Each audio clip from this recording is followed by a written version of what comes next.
Hey everybody, welcome to the vlog. This is an experimental vlog setup where I have two cameras. This is camera one and this is camera two. Camera two is the M50, which is a cheap ass camera, but I'm using a speed booster on this with a 50mm f. That's like a 1.8 lens, becomes a 1.2, so it's super shallow. Look at that, woo, super shallow. So going back to this camera here, and also got my mic. So let's talk about the situation that happened to me when I was in California recently. So I went to California for mostly a vacation. I had one business meeting, but it was mostly for vacation. And I was staying with some relatives of mine. Now, one day I came back to the house on my own. I had the key. And I opened the door and the alarm goes off in the house. I didn't have the code for the alarm.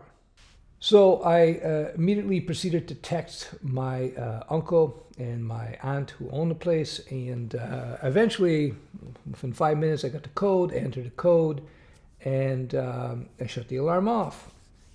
Everything's cool. So whatever.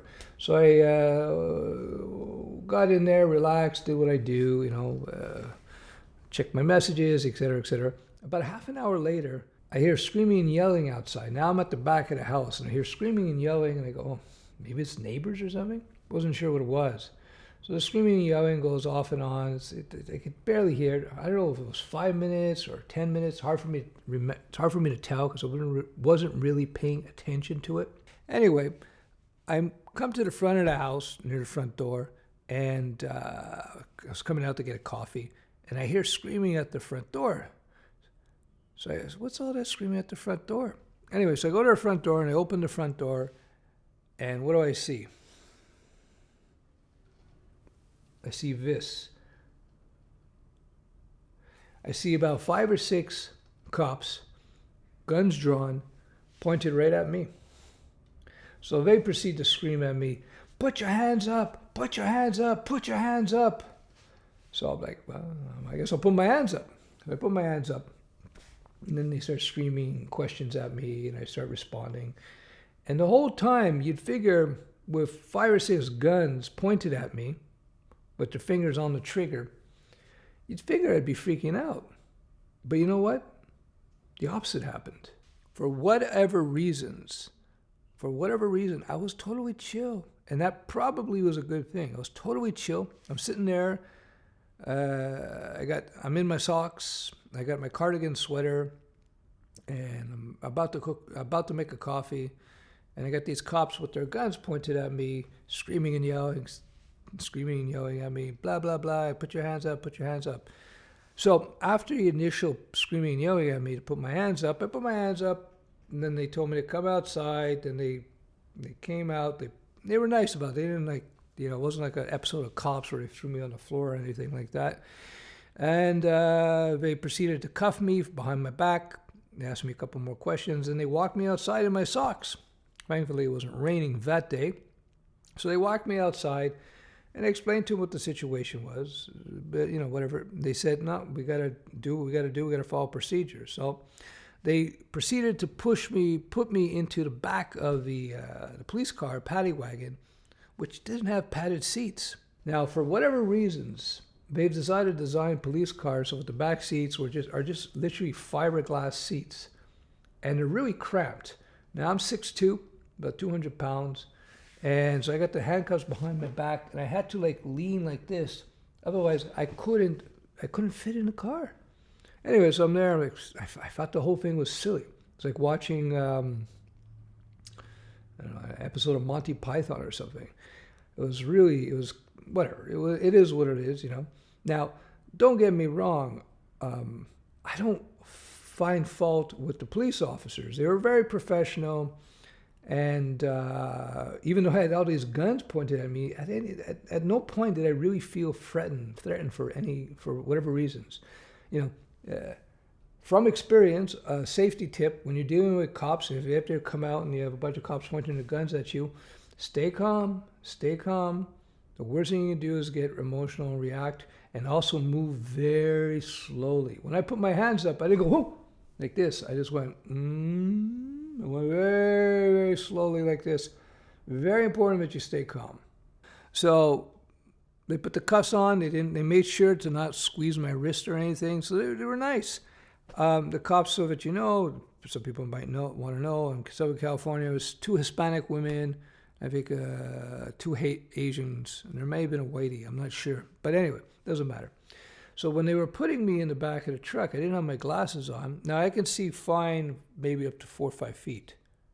So, but past that, I don't see too clearly. So they're putting me in the truck, and as they're putting me in, one of the officers says, "Do you know that guy in the white hat?" And I looked. I said, "I don't know. I can't see him. I got no glasses on." And that was my uncle, the owner of the house. So anyway, within a few minutes, they went through the house. They raided it. They went through and make sure there's nothing going on in there. Came out, talked to my uncle, figured out who I was, blah, blah, blah. And that was it, And then they took off. They left. There was no big deal. But they apologized to me. And he apologized a few times, saying, "Sorry, this is protocol. They have to follow this protocol. This is the way it is." Now, having done security before, I was a bouncer for a couple of years in nightclubs. I can understand, when you're doing security, you're dealing with people at their worst, typically. When you're dealing with people. Now, I'm just dealing with drunken people at a club. I can just imagine when you're a police officer in LA, that's a whole different issue, I would imagine. So they're pretty wired, and they got pretty aggressive protocols. Now, this brings me to my second part of the story. A few years ago in Montreal, in this very apartment, by the way, they were having problems with the phone system and the phone company. So for whatever reasons, I tried to dial a number, and it didn't work, so I just hung up, whatever. And then a few minutes later, literally 5 minutes later, I get a knock on the door. I look at the peephole and I go, "Who's that?" It was like 9 or 10 at night, and it was 2 police officers. So I opened the door, and the police officers,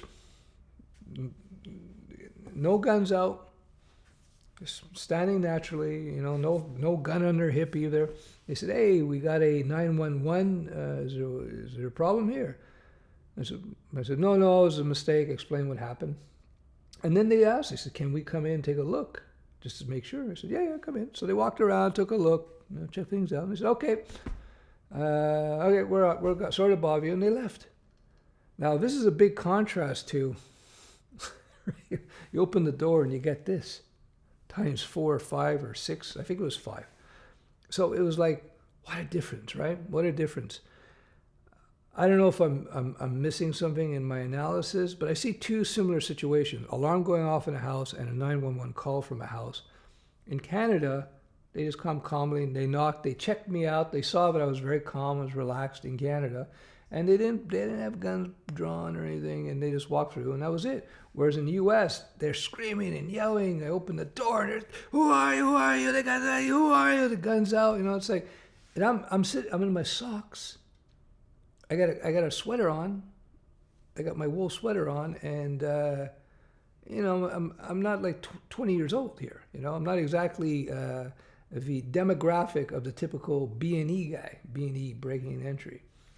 So there you go. That's just my little story about the differences between police protocol in California, at least, versus Montreal, Canada.